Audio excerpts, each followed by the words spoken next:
नमस्कार दोस्तों। वामपंथी विचारक अक्सर ये कहते हैं कि वे जगन्नाथपुरी मंदिर की भव्यता से बहुत प्रभावित हैं, लेकिन वह इस बात से दुखी हैं कि इस भव्य मंदिर में गैर हिंदुओं के प्रवेश की अनुमति नहीं है। तो दोस्तों आइए आज आपको इस बारे में जानकारी देते हैं कि क्यों जगन्नाथ मंदिर और देश के अन्य कई मंदिरों में किसी गैर हिंदू के प्रवेश पर प्रतिबंध है। आगे बढ़ने से पहले दर्शन करते हैं भगवान जगन्नाथ के। ये भगवान जगन्नाथ हैं जो ओडिशा के सबसे सम्मानित और पूजनीय देवता हैं। भगवान जगन्नाथ के हाथों को देखें। उनके हाथों में हथेलियां नहीं हैं और एक भी उंगलियां नहीं हैं। बंगाली में थूटो जगन्नाथ नामक एक शब्द है। थूटो का अर्थ है विकलांग। भगवान जगन्नाथ के हाथ क्यों नहीं है, इसकी कहानी कुछ इस प्रकार है। महाभारत युद्ध के 36 वर्षों के बाद भगवान कृष्ण ने अपना दायित्व पूरा करने के बाद इस नश्वर दुनिया को छोड़ने का फैसला किया। तभी उन पर एक शिकारी ने तीर से हमला किया जिसे जरा नाम से जाना जाता था। उस तीर से भगवान कृष्ण गंभीर रूप से घायल हो गए और अंततः नश्वर शरीर का परित्याग किया। अर्जुन ने उसका अंतिम संस्कार किया, लेकिन भगवान कृष्ण का पूरा शरीर राख में बदल गया, सिर्फ उनके हृदय को छोड़कर, जो अब भी जीवित था और धड़क रहा था। एक भविष्यवाणी के अनुसार अर्जुन ने हृदय को समुद्र में विसर्जित कर दिया। हृदय समुद्र में तैरता रहा और एक नीले रंग की मूर्ति में परिवर्तित हो गया, जिसे नील माधव कहा जाता है। यह मूर्ति पश्चिमी तट द्वारका से पूर्वी तट पुरी तक तैर कर पहुंची थी, जिसे कलिंग के विश्ववसु नामक एक आदिवासियों के सरदार ने प्राप्त किया और इसे एक गुफा में रखा। राजा इंद्रद्युम्न ने जब मूर्ति के बारे में सुना तो मूर्ति को प्राप्त करने के लिए अपने मंत्री विद्यापति को भेजा। विद्यापति को विश्ववसु की बेटी से प्रेम था और उसने विश्ववसु की बेटी से शादी करने के बदले मूर्ति को एक बार देखने की शर्त रखी। विश्ववसु विद्यापति की आंखों पर पट्टी बांधकर उसे गुफा में ले गया। उसे यह ज्ञात नहीं था कि विद्यापति चुपचाप गुफा में पहुंचने के रास्ते पर सरसों के बीज डाल रहा है। जब विद्यापति ने मूर्ति को देखा तो वह आनंद और भक्ति से अभिभूत हो गया और इस तरह एक निर्दोष आदिवासी को धोखा देने के लिए उसे खेद हुआ। कुछ दिनों बाद राजा इंद्रद्युम्न मूर्ति को प्राप्त करने के लिए बड़ी सेना के साथ वहां पहुंचे। विश्ववसु और विद्यापति की मूर्ति न ले जाने की विनती को अस्वीकार करते हुए राजा गुफा में प्रविष्ट हुए, लेकिन अंदर पहुंचकर राजा आश्चर्यचकित थे क्योंकि मूर्ति वहां से गायब हो गई थी।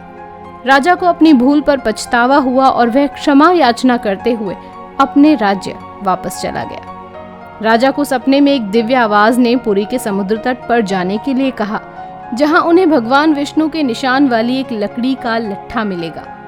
भविष्यवाणी के अनुसार राजा को शंख के निशान के साथ एक लकड़ी मिली।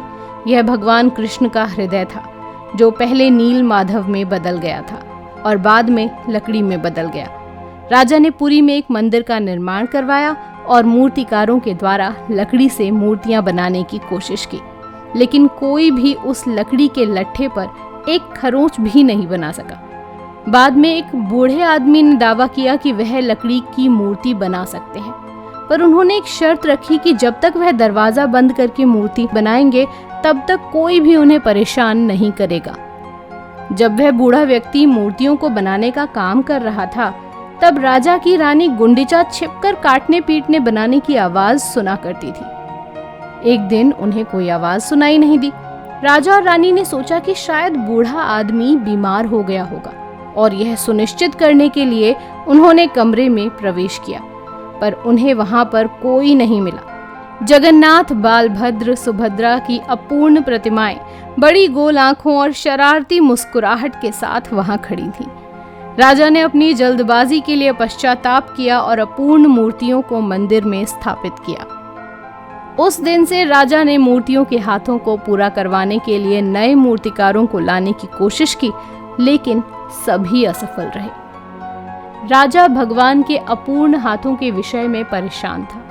किंवदंती के आधार पर कहा जाता है भगवान जगन्नाथ ने उन्हें सपने में दर्शन दिए और बिना हाथों के ही मूर्तियों को स्थापित करने का आदेश दिया। भगवान ने कहा, मैं पूरे ब्रह्मांड को देख रहा हूँ और ऐसा करना जारी रखूंगा। मैं चाहता हूँ कि मेरे उत्साही भक्त ही मेरी देखभाल करें। अगर आज मेरे हाथ होंगे तो आप लोग और मेरे उत्साही मेरे भरोसे हो जाएंगे। मैं चाहता हूँ कि आप लोग आत्मनिर्भर हों और मुझे बचाने के लिए स्वयं मजबूत हों। उड़िया लोग मानते हैं कि भगवान जगन्नाथ ने इस तरह बने रहने के लिए इसलिए उन्हें चुना ताकि उड़िया अपना गौरव और सबसे महत्वपूर्ण रूप से उनके भगवान तथा अपनी भूमि की रक्षा करने के लिए आत्मनिर्भर और मजबूत हो सकें। भगवान जगन्नाथ उड़ीसा के लोगों के लिए परिवार के सबसे बड़े सदस्य की तरह हैं। वे हर काम करने से पहले उनका आशीर्वाद लेते हैं, यहाँ तक कि उन्हें उड़ीसा के स्पष्ट राजा के रूप में मानते हैं। 1207 ईस्वी में गजपति अनंग भीमदेव तृतीय चोटगंगा सिंहासन से नीचे उतर गए। उड़ीसा का सिंहासन ब्रह्मांड के भगवान जगन्नाथ को सौंप दिया गया था, जो पुरी में अपने महान मंदिर के भगवान भी थे। किसी भी गैर हिंदू को हमारे मंदिरों में प्रवेश न करने का नियम हमारे भगवान की गरिमा और पवित्रता को बनाए रखने के लिए कई सावधानियों में से एक है। इन नियमों और सावधानियों के कारण ही जगन्नाथ मंदिर अभी भी अखंड और सुंदर है, जबकि कई आक्रमणकारियों ने मंदिर को नष्ट करने की कोशिश भी की थी। कई हिंदू मंदिरों के अंदर गैर हिंदुओं को प्रवेश देने से इनकार करने का नियम इतिहास के अंधेरे पन्नों से उत्पन्न हुआ। हिंदू धर्म भारत का सबसे पुराना तथा प्रमुख धर्म है। वर्तमान भारत एक बहुत बड़े भूखंड का एक हिस्सा था जिसे अखंड भारत कहा जाता है। अखंड भारत में हिंदू धर्म प्रमुख सनातन धर्म ही था और वर्तमान आधुनिक भारत सनातन धर्म का केंद्र था, जिसे आज हिंदू धर्म के रूप में जाना जाता है। हिंदू धर्म वर्तमान भारत में उत्पन्न और विकसित हुआ। जगन्नाथ मंदिर की तरह अन्य हिंदू मंदिर हिंदुओं के धार्मिक तीर्थ स्थल हैं। एक सच्चा हिंदू किसी भी मंदिर का अपमान, निरादर या तहस नहस करने के बारे में कभी नहीं सोचेगा, भले ही वह किसी अन्य देवता का हो जिसकी वह आराधना नहीं करता है। प्राचीन काल और पूर्व मध्य युग के दौरान कई हिंदू राजाओं के बीच कई युद्ध हुए, लेकिन इन युद्धों में कभी भी किसी भी हिंदू मंदिर का विनाश नहीं किया गया। हिंदू मंदिरों में गैर हिंदुओं को अनुमति न देने का मुख्य कारण अलग अलग श्रद्धालुओं की मानसिकता पर संदेह और विभिन्न धर्मों का भारतीय इतिहास पर प्रभाव है। उदाहरण के लिए कई आक्रमणकारियों, जो ज्यादातर मुस्लिम थे, ने कम से कम 20 बार जगन्नाथ मंदिर पर हमला किया। पुरोहितों और सेवकों ने आक्रमणकारियों के गंदे हाथों से मूर्तियों को हमेशा बचाया। मदला पांजी नामक एक ऐतिहासिक अभिलेख के अनुसार पहला आक्रमण यवन सम्राट रक्ताबहु नामक द्वारा किया गया था, जो 319 से 323 ईस्वी के दौरान राजा शोभनदेव के शासनकाल के दौरान हुआ था। आक्रमणकारियों के द्वारा मूर्तियों का अपमान किए जाने से पहले ही पुरोहितों और सेवकों ने मूर्तियों को मंदिर से स्थानांतरित कर दिया था। पुरोहितों और सेवकों ने स्वर्णपुर में एक बरगद के पेड़ के नीचे 150 साल तक मूर्तियों को दबाकर रखा और इसे पुनर्स्थापित करने के लिए दियान बार का संकेत दिया। बाद में महान राजा जयति केशरी प्रथम ने कलिंग से विदेशी आक्रमणकारियों को भगा दिया और भगवान को वापस मंदिर में स्थापित किया। इसके अलावा पुरी मंदिर पर कम से कम 18 हमले किए गए हैं, जिनमें से कुछ इस प्रकार हैं। पहला, दिल्ली के सुल्तान फिरोज शाह तुगलक ने पुरी पर उस समय हमला किया जब गंगा राजा भानदेव तृतीय अपने राज्य से बाहर थे। इस हमले के दौरान वहां के पुजारी और सेवक अपने देवताओं की कृपा से बच निकलने में कामयाब रहे। पुरी के प्राचीनतम मंदिर को नष्ट करने से पहले ही भानदेव तृतीय अपने प्रभु के मंदिर को बचाने के लिए अपने राज्य में वापस लौट आए और फिरोज शाह तुगलक से युद्ध किया। दूसरा, 1509 ईस्वी में बंगाल सुल्तान के सेनापति इस्माइल गाजी ने बदाड्यूला पर उस समय हमला किया जब वहां के सूर्यवंशी दक्षिण में अपने एक अभियान में व्यस्त थे। उनके पुरोहितों और सेवाकारियों ने अपने देवताओं की पूजनीय मूर्तियों को चिल्का में चंडीगुआ की पहाड़ियों में छिपा दिया। जब राजा प्रताप रुद्रा इस्माइल गाजी को सबक सिखाने के लिए अपने राज्य में वापस लौट आए, तब उनके भय से इस्माइल गाजी पुरी भाग गया। तीसरा, बंगाल के सुल्तान सुलेमान कर्रीनी की हालांकि 2 पत्नियां थीं, परंतु उनकी पुत्री एक ही थी, उनकी बेटी दुलारी, जिससे बंगाल के 2 ब्राह्मणों कलाचंद रॉय और राजीव लोचन रॉय को प्यार हो गया। अपनी बेटी की शादी रॉय के साथ कराने के लिए राजी हो गए, लेकिन उनकी एक शर्त थी कि रॉय को अपना हिंदू धर्म छोड़कर इस्लाम को अपनाना पड़ेगा। रॉय मुस्लिम तो बन गए, लेकिन बाद में वह हिंदू धर्म को फिर से अपनाना चाहते थे, जिसके लिए लोग सहमत नहीं थे। सुलेमान कर्रीनी इस बात से बहुत नाराज हुए और उन्होंने अपनी सेना का नेतृत्व करते हुए कई हिंदू साम्राज्यों पर हमला किया और उनके मंदिरों को नष्ट कर दिया, और इतिहास में इस शैतान का नाम काला पहाड़ के नाम से प्रसिद्ध हो गया। काला पहाड़ ने राजा मुकुंद देव के साथ विश्वासघात करके उनके राज्य पर अपना कब्जा कर लिया। उसके बाद वह जगन्नाथ, बालभद्र और सुभद्रा की मूर्तियों को नष्ट करने के लिए गया। मंदिर के पुरोहितों और सेवकों ने मूर्तियों को वहां से हटा दिया और उन्हें परिकुदा में हैतीपटना में छिपा दिया। कुछ लोगों का मानना है कि काला पहाड़ से हैतीपटना से मूर्तियों को निकालकर जला दिया था। बाद में इन ब्रह्मपिंडों को अमरा नामक भक्त द्वारा प्राप्त कर लिया गया। उन ब्रह्मपिंडों का प्रयोग करके नई मूर्तियां स्थापित की गईं। हालांकि यह सत्य पूर्णतः विवादास्पद है। कुछ अभिलेखों का कहना है कि काला पहाड़ को कभी यह मूर्तियां प्राप्त ही नहीं हो सकी। काला पहाड़ ने पूरे पुरी नगर को तोड़फोड़ डाला और साथ ही कई मंदिरों को भी नष्ट कर दिया और कोणार्क के लिए निकल गया।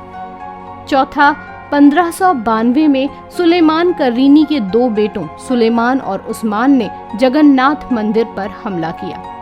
पांचवा, 1604 में कासिम खान ने ओडिशा के पहले सूबेदार के रूप में पुरी पर हमला किया। छठा, 1607 में बंगाल के नवाब के सेनापति मिर्जा खुर्रम ने पुरी पर हमला किया। सातवां, 1610 में एक रथ यात्रा के दौरान केशोदास नाम का एक हिंदू राजपूत जदिर, जो कासिम खान के तहत काम करता था, वह अपने सैनिकों के एक दल के साथ एक सामान्य नागरिक की वेशभूषा में पुरी आए। पुरी के रक्षक के रूप में पुरुषोत्तम देव और उनके सैनिक लगातार 8 महीने तक केशोदास की सेना से लड़ते रहे। आठवां, 1611 में मुगल सम्राट अकबर के राजस्व मंत्री कल्याण माले ने पुरी पर हमला किया। नौवां, 1617 में उड़ीसा राज्य के सूबेदार ने जगन्नाथ मंदिर को नष्ट करने के लिए पुरी पर हमला किया। इतिहास से यह स्पष्ट होता है कि जगन्नाथ मंदिर एक बड़ा हिंदू तीर्थ स्थल है, जिसके कारण इस मंदिर को कई अन्य धर्मों के अनुयायियों के कई हमलों का सामना करना पड़ा और उनका मुख्य उद्देश्य एक ही था कि इस मंदिर को नष्ट करना और मूर्तियों को भ्रष्ट करना और हिंदुओं के धर्म के प्रति विश्वास को तोड़ना। हिंदुओं के लिए उनके मंदिर मात्र धार्मिक स्थान नहीं थे, उनके लिए ये विशाल ज्ञान और बुद्धिमत्ता के स्रोत भी थे। कई हिंदू मंदिरों में गुरुकुल जैसी संस्थाएं भी थीं, जहां विद्वान चर्चाओं और शिक्षाओं में भाग लेते थे। इन मंदिरों पर आक्रमण करने वाले आक्रमणकारियों का मुख्य उद्देश्य ज्ञान और दर्शन के इन प्रतीक को नष्ट करना था और इसलिए उन्होंने हिंदुओं को अपमानित करने के लिए उनके एक समुदाय के अध्यात्मवाद का निरादर किया। असल में गैर हिंदू शब्द का मतलब उन लोगों से लगाया जाता है जो हिंदू धर्म में श्रद्धा और विश्वास नहीं रखते हैं।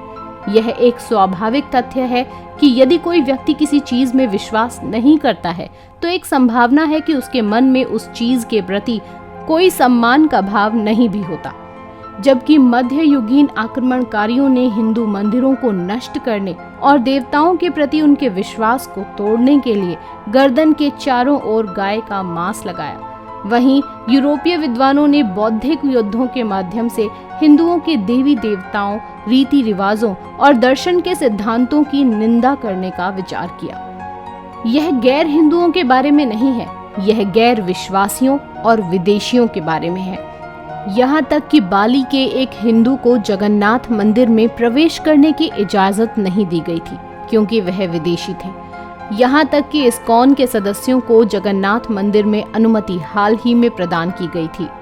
दूसरी ओर भक्त कबीर और गुरु नानक जैसे गैर हिंदुओं को जगन्नाथ मंदिर में प्रवेश करने की अनुमति दी गई थी क्योंकि पुजारी मानते थे कि वे भगवान जगन्नाथ के सच्चे भक्त थे। भगवान जगन्नाथ दुनिया के प्रभु हैं और उनकी रथ यात्रा के दौरान सभी वर्णों के भक्त उनके रथ की रस्सी खींचते हैं। उनके कर्मचारियों में सभी वर्णों के लोग मौजूद हैं। वहीं लोग भगवान के भोग और प्रसाद का खाना बनाते हैं। भगवान जगन्नाथ आदिवासियों के भगवान थे जिन्हें विश्व वसु कहते थे और उन्होंने कई वर्षों तक उनकी सेवा की थी। एक समय के आदिवासियों के परिवार देवता ओडिशा का सबसे सम्मानित देवता बन गए थे। यदि गैर हिंदुओं को हिंदू मंदिरों में प्रवेश करना है तो क्या वे हिंदू धर्म के सिद्धांतों का पालन करने के लिए तैयार हैं और साबित कर सकते हैं कि वे हिंदू धर्म में विश्वास करते हैं और उनका सम्मान करते हैं? मक्का में भी गैर मुस्लिमों की अनुमति नहीं है। सिडनी में कुछ चर्चों ने योग पर प्रतिबंध लगा दिया क्योंकि यह गैर ईसाई है।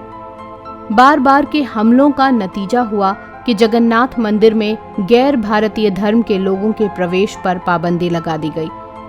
हिंदू, बौद्ध, सिख और जैन जैसे सनातनी धर्मावलंबी बेरोक-टोक आ जा सकते हैं, लेकिन मुसलमानों और ईसाइयों के लिए यह छूट नहीं है। वैसे भी कहा गया है कि ओडिया भाषा के धर्म शास्त्रों के अनुसार कलयुग के आखिरी चरण में मलिक नाम का कोई विदेशी राजा भगवान जगन्नाथ का हरण करके अपने देश ले जाने की कोशिश करेगा। इसके अलावा कुछ गैर हिंदू धार्मिक गुट भी जगन्नाथ मंदिर को अपवित्र करने के फिराक में हमेशा रहते हैं। यही कारण है कि यहाँ के लोग मंदिर की सुरक्षा को लेकर बेहद संवेदनशील हैं।